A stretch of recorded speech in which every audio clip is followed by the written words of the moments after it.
শিলিগুড়িতে দেওয়ালে পোস্টার লাগানোকে কেন্দ্র করে শুরু হয়েছে রাজনৈতিক চর্চা। বিজেপি প্রার্থী শঙ্কর ঘোষের পোস্টার শহরের বিভিন্ন এলাকায় লাগানো নিয়ে প্রতিক্রিয়া দিয়েছেন তৃণমূল নেতা গৌতম দেব।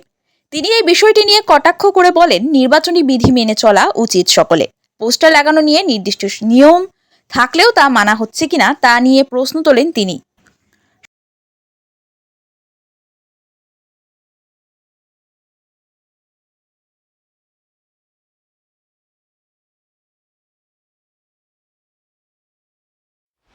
শিলিগুড়ি মহকুমার ফাঁসিদেওয়া বিধানসভা এলাকার বুদারুগাঁওয়ের 219 নম্বর বুথে 332 জন ভোটারের নাম ডিলিট হওয়ার প্রতিবাদে টায়ার চালিয়ে বিক্ষোভ দেখালো বিক্ষুব্ধ ভোটাররা।